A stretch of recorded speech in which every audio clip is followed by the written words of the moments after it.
السلام علیکم، بات کریں بھائی، السلام بات کریں علیکم۔ حضور۔ علیکم السلام۔ بات، علامہ صاحب، میں آنسہ بات کر رہی ہوں پشاور پاکستان سے۔ خدا آپ کو عزت دے میری بہن۔ سب سے پہلے تو آپ کو بہت سلام اور بہت دعائیں۔ میں نے آپ کو کچھ ہی وقت ہوا ہے سننا شروع کیا ہے، اور میرے ذہن میں بہت سارے سوال ہیں، لیکن آج کا موقع جو ہے، آ، آپ نے ابھی خود ہی کہہ دیا کہ آپ مصائب کا ذکر نہیں کر سکیں گے، لیکن ہم جو اہل سننا ہے، میں اصل میں سنی ہوں۔ جی ہماری ہم تک جو واقعہ کربلا پہنچا ہے وہ ذرا مختلف ہے۔ میں یہ نہیں کہہ سکتی کہ غلط ہے، کیونکہ اس میں کچھ نہ کچھ تو سچائی ہوگی۔ میں اس لیے نہیں کہہ رہی کہ میں خود سنی ہوں، اس وجہ سے میں چاہتی ہوں ہوں، آپ کی زبانی ہم سنیں، کہ آپ بتائیں کہ یہاں پر بڑی عجیب باتیں ہیں۔ کوئی کہتا ہے کہ وہ دھوکے سے گئے اور وہ واپس آنا چاہتے تھے، لیکن مجھے لگتا ہے وہ دین بچانے کے لیے گئے تھے، جو میں نے پڑھا ہے ہوں، اور جو سنا ہے مولانا اسحاق صاحب سے۔ تو ایک تو یہ ہے آپ سے درخواست کہ اگر آپ مناسب سمجھیں تو پھر یہ محرم اچھی تو بات بس ہے، دن، جی جی۔ اور یہ اچھی بات ہے۔ ایک یہ میری ریکویسٹ تھی، دوسری ریکویسٹ سوال یہ تھا میرا کہ آم، ابھی آپ نے کہا کہ رسول اللہ صلی اللہ علیہ وسلم کی حدیث ہے کہ میرے گھر سے منبر تک جو ہے وہ جنت کا ٹکڑا ہے۔ ہوں، تو یہ ابو بکر اور عمر جو ہیں، یہ کیسے یعنی یہ بھی تو وہیں دفن ہے نا؟ تو ہوں، اس بات کی کہ اس بات کو ہم کیسے لیں؟ یعنی ایک ٹھیک ہے طرف میں جواب۔ نے آپ کے وہ جیش اسامہ والے سارے لیکچر سنے ہیں، تو یہ جی مجھے ایک چیز کنفیوز کرتی ہے، تو اگر آپ اس کے بارے میں بتا دیں۔ جی، اچھی بات ہے، میں دونوں کا سوالوں کا جواب دیتا ہوں اختصار کے ساتھ، آپ سنیے۔ بہت مہربانی آپ کی میری بہن، بہت مہربانی آپ کی، خدا آپ کو عزت دے۔ بہت شکریہ۔ ہاں ہماری بہن، السلام علیکم۔ علیکم السلام ورحمۃ اللہ، بہت شکریہ آپ کا۔ آپ دیکھیں ہماری بہن جنہوں نے کال کیا پشاور سے، ہم اگر ہماری باتوں سے آپ لوگوں کی دل آزاری ہوئی ہے تو ہم معذرت چاہتے ہیں۔ ہمارا کبھی یہ ارادہ نہیں ہے کہ ہم اپنے جو ہمارے اہل سنت بھائی ہیں بہنیں ہیں ایسے بات کہیں کہ ان کی دل آزاری ہو۔ ہم بعض حقائق بیان کرتے ہیں، حقائق اتنے تلخ ہوتے ہیں بعض دفعہ کہ ہماری باتوں سے یہ کچھ ایسے جملے نکلتے ہیں جن سے شاید آپ سمجھیں کہ ہم آپ کی بے حرمتی کرتے ہیں، لیکن ہماری نیت یہ نہیں ہے۔ تاریخ جو ہے، اسلام کی جو تاریخ ہے، وہ بہت ہی ظلم سے بڑی بڑی تاریخ ہے، اور مسلمان جیسے سفاک، خون ریز اور ظالم اور اپنے دین سے غدار، اس طرح تو رسول پاک صلی اللہ علیہ وسلم نے فرمایا کہ تم اسی سنت پہ چلو گے جو یہود و نصارہ نے اپنے اپنے انبیاء کے ساتھ کیا ہے نا۔ تو یہود کا تو آپ کو پتہ ہے، وہ اپنے پیغمبروں کو زندہ ذبح کرتے تھے اور دیگ میں ڈال کے پکاتے تھے ان کو۔ تو جو اگر مسلمانوں نے بھی اس طرح کے کام کیے ہیں تو اس میں کوئی تعجب نہیں ہے۔ ابھی امام حسین علیہ الصلاۃ والسلام کا ارادہ کیا تھا؟ دیکھیں، یزید جو چاہتا تھا وہ امام حسین علیہ السلام کو بہرحال قتل کرنا، اور کیونکہ یہ دیکھیں آپ کو عرب کا جو یہ باتیں میں آپ کو انشاءاللہ آئندہ جا کر کبھی تفصیل سے بتاؤں گا، کتابیں دکھا کر بتاؤں گا، لیکن ابھی آپ جو ہے میرا جو سوچ ہے اس کا نچوڑ آپ کو بتاتا ہوں۔ تفصیل کا بھی مقام نہیں ہے، تفصیل آئندہ جا کر۔ یہ دیکھیں، یزید کا جو خاندان تھا بنی امیہ، یہ پہلے اسلام سے ان کی بڑی دشمنی تھی ابو سفیان کا۔ یہ سب جنگوں میں ابو سفیان لشکر لے کے آتا تھا رسول اللہ صلی اللہ علیہ وسلم سے، اور ان کے خاندان کے سب نوجوان جو تھے قتل ہو گئے جنگوں میں۔ یہ یزید کا نانا، یعنی معاویہ کا خود نانا، معاویہ کا بڑا بھائی، معاویہ کا کیا ہے، میں ایک حدیث دکھاؤں آپ کو نہج البلاغہ سے، آپ معذرت چاہتے ہیں اگر یہ اس میں نکالنے میں کچھ ٹائم لگے۔ بہت دلچسپ جملہ ہے مولا امیر المؤمنین علیہ السلام کا۔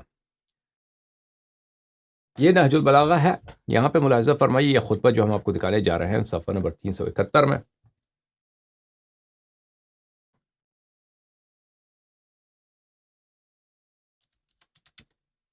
خطبہ نہیں، یہ لیٹر ہے امیر المؤمنین علیہ السلام کا۔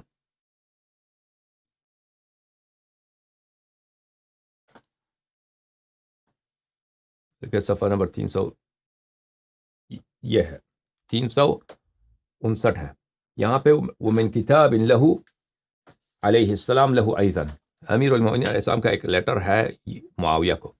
اچھا، یہ اگلے صفحے میں ہے وقد دعوت الى الحرب، اے معاویہ تو نے مجھے جنگ کا چیلنج دیا ہے کہ میں اتنا بڑا لشکر لے کے آ رہا ہوں اور تیرے جنگ کو آ رہا ہوں، تو تیار ہو جا. معاویہ نے چیلنج دیا تھا. فدع الناس جانبا وخرج الیہ. امیر المومنین علیہ السلام نے فرمایا کہ معاویہ لوگوں کو چھوڑ دے، مسلمان کیوں مرے، تو خود باہر نکل آ جا. وقع فی الفریقین من القتال. دونوں فریق جو ہیں، شام والے عراق والے، یہ جنگ سے ان کی جان بچ جائے، کیوں قتل ہو جائے. تو آ جا، میں آ جاؤں، تو لشکر لے کے آنا. لتعلم اینا المرین علی قلبہ. تاکہ پتہ چل جائے کس کون میں سے آپ میں ہم دونوں میں سے کس کو وہ اپنے دل میں، اس کے دل میں گند ہے، دل میں شک ہے، دل میں کفر ہے، پتہ چل جائے نا.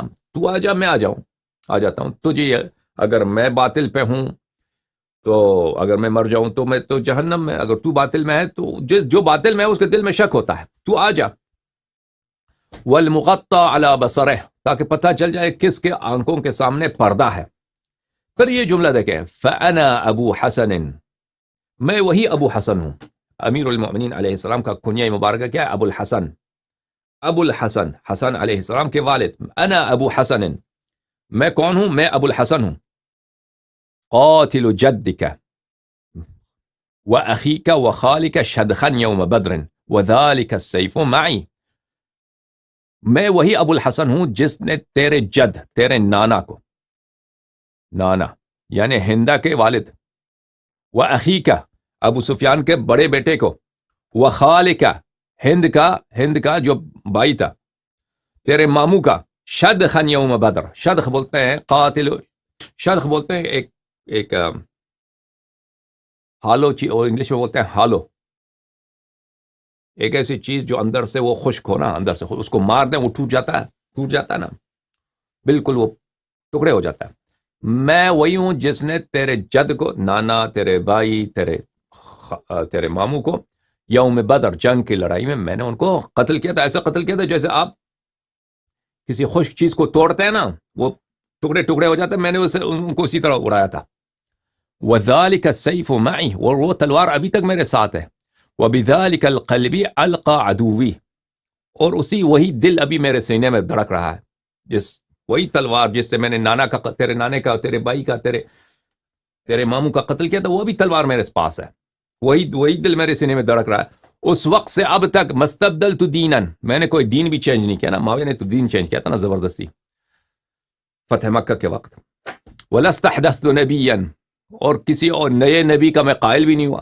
معاویہ نے اس وقت سے دین چینج کیا تھا نا، یہ لوگ تازہ پر مسلمان ہوتے اس کے بعد. وَإِنِّي لَعَلَى الْمِنْهَاجِ الَّذِي تَرَكْتُمُوهُ طَاعِينَ وَدَخَلْتُمْ فِيهِ مُكْرِهِينَ. میں اسی دین اسلام پر ہوں جس کو تم نے شوق سے چھوڑ دیا تھا، اور اس میں آپ زبردستی داخل ہو گئے تھے. میں اسی دین اسلام پر ہوں ابھی تک جس کو آپ لوگوں نے شوق سے، مرضی سے چھوڑا تھا، لیکن جب داخل ہوئے تھے تو زبردستی. کیونکہ فتح مکہ کے وقت معاویہ، ابو سفیان، یہ لوگ مسلمان ہوئے تھے. کیسے مسلمان ہوئے تھے؟ یہ قتل ہو جاتے، ان کا خون بہتا. اچھا، خون بہتا اسی لیے مسلمان ہوئے تھے. تو کہنے کا مقصد یہ ہے کہ رسول اللہ صلی اللہ علیہ وآلہ وسلم کا جو خاندان ہے بنی ہاشم، یہ مکے والے عرب کے لوگ یہ نہایت ہی قوم پرست لوگ تھے. ان میں قبائلی سیاست بہت عروج، آج تک عروج پر ہے. ابھی تک آپ عراق میں جائیں، سعودی عرب میں جائیں، جو قبائل ہیں اور قبائلی جو پالیٹکس ہیں، اور ایک قبیلہ دوسرے قبیلے کے خلاف مثلا اگر کوئی بات ہو جائے، دشمنی ہو جائے، تو ان کے مشائخ، ان کے بزرگ آتے ہیں، آپس میں صلح کراتے ہیں. یہ آج تک جاری ہے. سمجھ میں آ رہی نا بات آپ کو؟ ابھی تک عراق میں چاہے شیعہ ہوں غیر شیعہ ہوں، قبائلی نظام ابھی تک چل. اس وقت تو عروج پہ تھا، ٹھیک ہے نا، جاہلیت کے زمانے میں. پر جو لوگ مسلمان ہو گئے وہ اپنے قبائل تو نہیں بھولے نا. تو ان کے دل میں جو کینہ تھا مسلمانوں کے خلاف، اور بالخصوص بنی ہاشم کے خلاف، وہ تو کوئی چھپی بات نہیں ہے. مثلا میں آپ کو ایک واقعہ سناتا ہوں.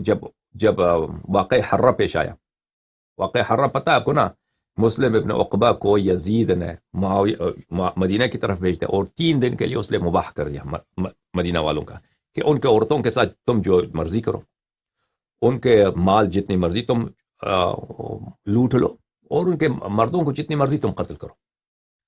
یہ تو سب جانتے ہیں کہ الا ماشاء اللہ، یہ تو تاریخ کا ہے. سنت 63-64 ہجری کے، یعنی واقع کربلا کے 2 سال بعد یزید کے فوج مدینہ میں داخل ہو گئی، اور وہ قتل عام کیا، صحابہ مہاجرین انصار کا وہ قتل عام کیا، ان کے عورتوں کے ساتھ، ان کے بیٹیوں کے ساتھ ریپ کیا، زنا بالجبر کیا، الا ماشاء اللہ ہزاروں کی تعداد میں بچے پیدا ہو گئے اسی زنا سے مدینہ منورہ میں. یہ تاریخ کا حصہ ہے، ابھی میں کبھی دکھاؤں گا انشاءاللہ تبارک و تعالی.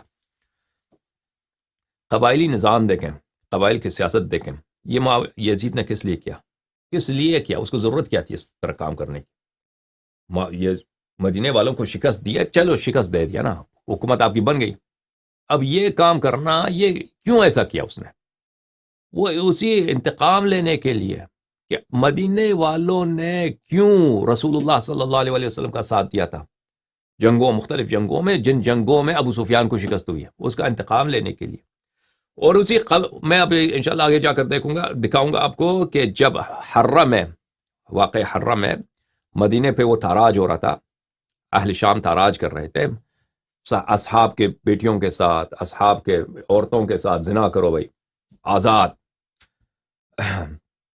ابو سعید خدری رضی اللہ تعالیٰ عنہ صحابی رسول صلی اللہ علیہ وسلم ہیں، ان کی وفات ہے سنہ 74 کی، بعض روایت میں سنہ 70 سے پہلے کی ان کی وفات ہے. تو ان کے راوی کہتا ہے میں نے دیکھا کہ ان کے داڑھی جو ہے نا، داڑھی میں کچھ ایسے جگہیں سفید جگہ ان میں داڑھی نہیں ہے، اور باقی جو ہے داڑھی لمبی ہے. میں نے کہا یہ کیا چکر ہے یا ابا سعید، تو نے اپنی داڑھی اصلاح کیوں نہیں کرتے، اور یہ بال کیوں ہے؟ کہتے ہیں وہ واقع حرہ میں یزید کے لشکر نے مجھے پکڑا، اور میرے چہرے سے جو ہے وہ داڑھی، کیا بولتے ہیں، نتف بولتے ہیں عربی میں، اکاڑنے لگے داڑھی میری. تو جہاں پہ داڑھی نہیں ہے، کیونکہ انہوں نے ریشے سے، جڑ سے میری داڑھی کو انہوں نے نکالا ہے. کتنا درد ہوتا ہے نا انسان کو. اور جہاں پہ داڑھی ہے وہ مٹی میں تھی، کیونکہ انہوں نے میرا چہرہ زمین کی طرف کیا تھا اور میری داڑھی وہ کھینچ رہے تھے، اس طرح انہوں نے میرے داڑھی کو اکاڑا ہے. تو میں ابھی اس داڑھی کا اصلاح نہیں کروں گا، میں اسی حالت میں مرنا چاہتا ہوں کہ یزید کے جیش شکایت کے لیے. واقع حرہ کے دوران میں ابن کثیر روایت کرتا ہے البدایہ والنہایہ میں کہ عبداللہ ابن عمر، دیکھیں قبائلی سیاست دیکھیں، اب انصار کو اور مہاجرین جو مدینے والے تھے ان کو اتنا ذلیل کیا جا رہا ہے نا، مردوں کو قتل کرو، مال ان کا لوٹ لو. مسجد رسول صلی اللہ علیہ وسلم میں جیش یزید گھوڑے دوڑا رہے ہیں، وہاں پہ وہ پیشاب بھی کر رہے ہیں. اچھا، تو اس حالت میں عبداللہ ابن عمر کہتا ہے آج ہم عثمان کے خون کا بدلہ لے رہے ہیں. عثمان کے خون کا، کیونکہ عثمان کو کہاں قتل کیا؟ کہتا ہے مدینے میں. کس نے قتل کیا تھا؟ مسلمانوں نے. اور اس میں بہت سارے مہاجرین انصار کا ہاتھ تھا، مدینہ والوں کا ہاتھ تھا عثمان کے قتل میں. دیکھیں قبائلی سیاست ہے. اچھا، اب آپ یاد رکھیے کہ امام حسین علیہ السلام جو ہیں، یہ جو ہے مدینے میں رہتا ہے، یزید خلیفہ بن چکا ہے یا خلیفہ بننے والا ہے، ابھی اس کے ایام کے ابتدا ہے. تو امام حسین علیہ السلام کو پتہ ہے اس کے پاس دنیا میں کوئی جگہ نہیں ہے، اور یہ اتنا سپر پاور تھا اس وقت. بنی امیہ کا جو حکومت تھی، پورا ایران یعنی چائنا اور ہند، انڈیا کے بارڈر سے لے کر وہ افریقہ کے آخر تک، اس طرف جو ہے، جو دیکھیں رومن امپائر دو تھے، ایک ویسٹرن رومن امپائر، ایسٹرن یورین امپائر. جو روم تھے، روم کے دو شاخ تھے نا. پہلی جو رومن امپائر تھا، پہلے اس کے زیادہ حصہ ان کا بھی قبضے میں لیا تھا. تو اس زمانے کا سب سے بڑا سپر پاور تھا یزید. امام حسین علیہ السلام کو پتا تھا وہ اس کے پاس کئی جگہ نہیں ہے، نہ مکے میں رہ سکتے ہیں، نہ مدینے میں رہ سکتے ہیں. اس حالت میں اہل کوفہ نے دعوت دی کہ آپ آ جائیں. امام حسین علیہ السلام نے کبھی نہیں کہا اہل کوفہ سے، عراق والوں سے کہ ہمیں بلا دو. عراق والوں نے خود، ان میں سے بہت سارے بنی امیہ تھے، ان کو بلایا. اور امام حسین علیہ السلام، میں آپ کو بار بار عرض کر رہا ہوں کہ ان کے پاس دنیا میں کئی جگہ نہیں تھا. امام حسین علیہ السلام نے اپنے بھائی محمد ابن حنفیہ سے بھی یہی کہا کہ میں جہاں بھی جاؤں، میں ایک حیوان کے سوراخ میں بھی جاؤں، یہ مجھے نکال کے قتل کر دیں گے. کوئی جگہ ہی نہیں تھا ان کے پاس جانے کی. امام حسین علیہ السلام لڑائی نہیں چاہتے تھے، لیکن ان کو پتا تھا کہ ان کے پاس کوئی چارہ کار نہیں ہے. کیونکہ وہ انتقام لینا ہے بنی ہاشم سے. یزید نے انتقام لینا ہے. کس چیز کا انتقام لینا؟ کس چیز کا انتقام لینا؟ اسی چیز کا انتقام لینا ہے جو اس نے واقع حرہ میں بعد میں مدینہ والوں سے لیا. کس چیز کا انتقام لینا تھا؟ اور اس کے گھر کے جتنے لوگ مرے تھے رسول اللہ صلی اللہ علیہ وسلم سے جنگوں میں، وہ قبائلی سیاست میں تھا، وہ ابھی تک جاہلیت کے زمانے میں تھا، انہوں نے صرف اسلام کا لبادہ اوڑھ رکھا تھا. سمجھ میں آ رہی نا بات آپ کو؟ تو اس وقت کوفے والوں نے امام حسین علیہ السلام کو دعوت دی. تو امام حسین علیہ السلام کے پاس اتنے ان کے خطوط آئے کہ آپ عراق آ جائیں، ہم آپ کے ساتھ ہیں. تو امام حسین علیہ السلام کو پتہ بھی تھا کہ یہ لوگ وعدہ وفا نہیں کریں گے، لیکن ظاہری طور پر ایک اتمام حجت ہو چکا ہے کہ آپ کے پاس اتنے لشکر ہیں، اگر وہ نہ بھی جاتے نا، فرض کریں وہ مکے میں شہید ہو جاتے، تو لوگ سب یہی کہتے آج دنیا میں ملامت کرتے کس کو؟ امام حسین علیہ السلام کو، کہ دیکھیں ان کا جو سب سپورٹر تھے عراق میں تھے، ہزاروں کی تعداد میں ان کے پاس لشکر تھے، وہ نہیں گئے، تو ان کی اپنی غلطی ہے. مکے میں رہے، وہاں پہ مکے میں حرم کی بھی بے حرمتی ہو گئی ان کی وجہ سے، وہاں پہ خون بہا ان کا، اور وہ عراق جاتے تو ان کی اپنی حکومت بن جاتی، پھر وہ یزید کو شکست بھی دے سکتے. ٹھیک ہے نا؟ تو اس لیے امام حسین علیہ السلام، اصل قضیہ یہ ہے کہ ایک تنہا رسول صلی اللہ علیہ وسلم کے نواسے، ان کے فرزند، ان کے وسیع، نہایت تنہائی کی حالت میں مسلمانوں نے ان کو چھوڑ دیا ہے. اور جو لوگ ان کو وعدے کا دعوت دے رہے ہیں، معاف کیجیے گا، ان کو دعوت دے رہے ہیں اور ان کو وعدے دے رہے ہیں، نصرت کے وعدے دے رہے ہیں، وہ بھی بے وفا ہیں، وہ بھی سچے نہیں ہیں. لیکن اگر اسی کو بھی عمل نہ کریں، بعد میں تاریخ ان کو ملامت کرے گی، حجت ان پہ تمام ہو چکا ہے، اس لیے وہ کوفے کی طرف گئے. اصل حقیقت یہ ہے کربلا کی داستان.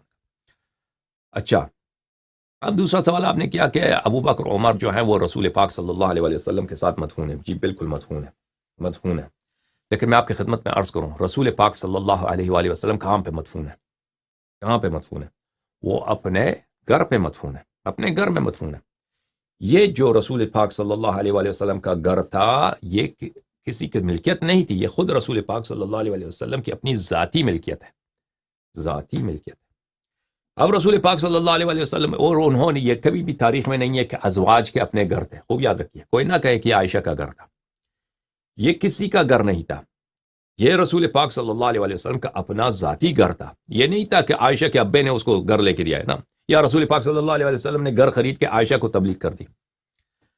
ازواج اگر رہتے، یہ کئی تاریخ میں نہیں ہے، ان کی بیویاں رسول پاک صلی اللہ علیہ وسلم کے مکان میں رہتے تھے. مکان ملکیت ہے رسول پاک صلی اللہ علیہ وسلم کی. دنیا سے گئے ہیں وہ، ہم تو کہتے ہیں ان کی میراث ہے، وارث ان کا فاطمہ الزہرا سلام اللہ علیہا. یہ سب حضرت زہرا سلام اللہ علیہا کی ملکیت ہے. ملکیت ہے کون؟ سب جو بیوت ہے نبی صلی اللہ علیہ وسلم کے. کیونکہ عورتوں کو ارث نہیں ملتی. عورت سے مراد ازواج کو ارث نہیں ملتی مکان سے. ازواج کو اگر کوئی مرد مر جاتا ہے تو اس کا جو جائیداد ہے، اس کی قیمت عورت کو دیا جاتا ہے، زوجہ کو دیا جاتا ہے. ٹھیک ہے نا؟ وہ بھی کون سا؟ 8 حصے میں سے 1 حصہ بیوی کو دیا جاتا ہے. 8 حصے میں سے 1 حصہ بیوی. وہ اگر مثلا مکان کی قیمت ہے 10 لاکھ، تو اس میں سے قیمت کریں گے، اس میں 8 میں سے 1 قسمت دیا. اس کی 9 بیویاں ہیں، تو 9 میں سے اس کی قیمت جو ہے وارث کو دینا ہوگا. اس کو جس کو وارث کو 9 میں سے 9 کے 8 ایک 8ویں کو 9 حصہ 9 میں تقسیم کریں گے، تو 1 حصہ ہر ایک زوجہ کو ملے گی. بہرحال ہمارے نزدیک یہ ہے کہ وہ بی بی سلام اللہ علیہا کی ملکیت ہے. اب بی بی سلام اللہ علیہا کی ملکیت ہے، تو ابو بکر عمر جو وہاں پہ دفن ہوئے ہیں، تو وہ تو بی بی سلام اللہ علیہا کی اجازت سے وہاں پہ مدفون نہیں ہے. بی بی سلام اللہ علیہا دنیا سے گئی ہیں، تو ان کے پاس ان کی 2 بیٹے ہیں، امام حسن امام حسین علیہ السلام، امیر المؤمنین علیہ السلام ان کے وارث ہیں. ان سے بھی اجازت نہیں لیا کہ ہم آپ کے مکان میں دفن کرنا چاہتے ہیں، ان کی جائیداد میں. تو یہ ان کی دفن جو ہے، یہ کیا ہے؟ یہ غصب ہے. یہ شیعہ نقطۂ نظر سے. اب مخالفین کے نقطۂ نظر سے آپ کہتے ہیں کہ یہ صدقہ ہے. نبی صلی اللہ علیہ وآلہ وسلم، وہ حدیث جھوٹی ہے، مان بھی لینا کہ صدقہ ہے. تو صدقہ کس کا حق ہے؟ صدقہ تو سب مسلمانوں، یا بیت المال کو جائے گا، یعنی سب مسلمان اس میں شریک ہیں. ٹھیک ہے نا؟ سب نبی کریم صلی اللہ علیہ وآلہ وسلم کا جو ترکہ ہے، اس میں سب مسلمان شریک ہیں. یا تو یہ فقراء کا حق ہے، کہیں کہ یہ صدقہ جو ہے فقیر فقراء کا حق ہے. تو عزیزو، وہ بھی فقراء مسلمین کا. تو نبی کریم صلی اللہ علیہ وسلم کی جو جائیداد ہے، کہہ دیں کہ یہ صدقہ ہے. صدقہ کس کا ہے؟ فقیر مسکین بیچارے کا حق بنتا ہے. ٹھیک ہے نا؟ تو فقیر مسکین بیچارے کا جب حق ان کی ملکیت بنتا ہے تو ان کی ملکیت پہ آپ آ کے اپنا ادھر آپ ادھر تجاوز کریں کہ ہم اس کو قبرستان بنا رہے ہیں. یہ کبھی فقراء سے آپ نے اجازت لی ہے؟ اگر وہ اجازت دیتے ہیں کہ بھائی چلے ہم کبھی اجازت نہیں لی. یا سب مسلمانوں سے، کیونکہ سب مسلمان بیت المال میں شریک ہیں، ان سے اجازت لیں. کسی اجازت نہیں لی بھائی، کسی سے اجازت نہیں لی ان لوگوں نے. ٹھیک ہے نا بھائی، کسی سے اجازت نہیں لی ان لوگوں نے. تو ابو بکر عمر کا جو دفن ہے رسول پاک صلی اللہ علیہ وسلم، وہ ایک غصب، ایک چوری ہے. ایک کیا بولتے ہیں اردو زبان میں؟ غصب کو غصب بھی بولتے ہیں نا. آپ کسی ناجائز قبضہ ہے. شیعہ نقطۂ نظر سے ملک کس کا ہے؟ ملکیت کس کی ہے؟ زہرا سلام اللہ علیہا اور ان کے ورثہ امام حسن امام حسین علیہ السلام کی. ان سے اجازت نہیں لیا گیا. مخالفین کے نقطۂ نظر سے وہ کیا ہے؟ وہ صدقہ ہے. صدقہ سب مسلمانوں سے شریک ہے، مسلمانوں سے کبھی اجازت نہیں لی. ابو بکر عمر کے ہم یہاں پہ دفن کرنا چاہتے ہیں، کبھی اجازت؟ تو ان ناجائز قبضہ ہے بیت المال پر.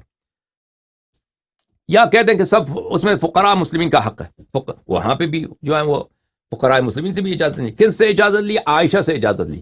تو آپ مجھے بتائیے، اگر یہ واقعا عائشہ کا ملک ہے، یہ گھر کیسے عائشہ کا ملک بنا؟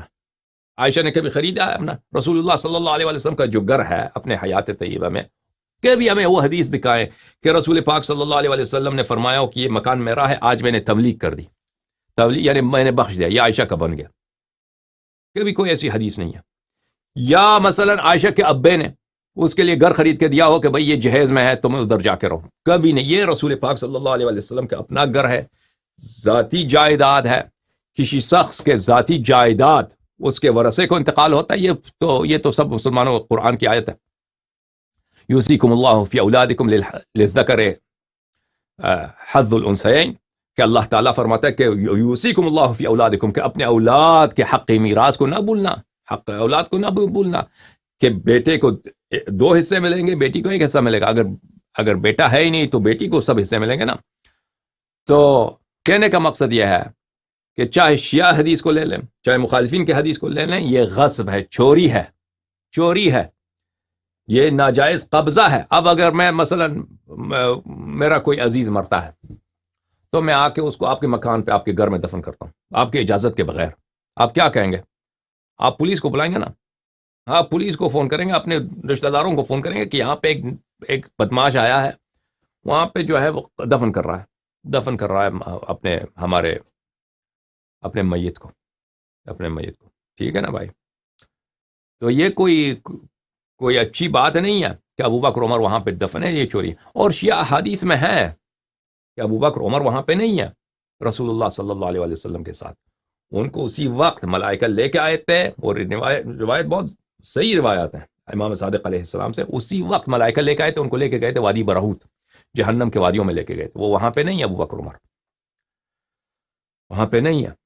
اسی وقت لے کے گئے تھے ان لوگوں کو وہاں سے. تو ظاہری طور پہ جو وہاں پہ مدفون ہے عزیزو، وہ کیا ہے؟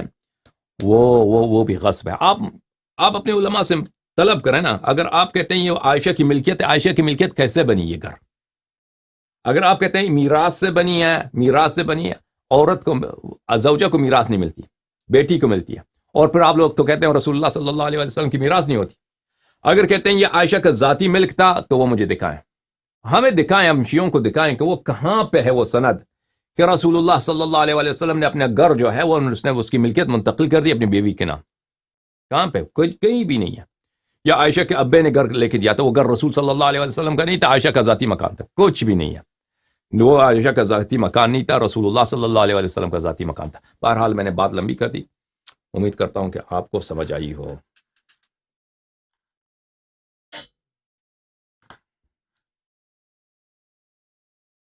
آپ سب کا بہت بہت شکریہ. انشاءاللہ خدا آپ کو عزت دے. اللہم صل علی محمد وآل محمد. اللہم کن لولیک الحجۃ ابن الحسن صلواتک علیہ وعلی آبائہ في هذه الساعة وفي كل ساعة وليا وحافظا وقائدا وناصرا ودليلا وعينا حتى تسكنه أرضك طوعا وتمتعه فيها طويلا طويلا. اللهم صل على محمد وآل محمد وعجل فرجهم الشريف. آپ سب خدا حافظ. یا علی مدد.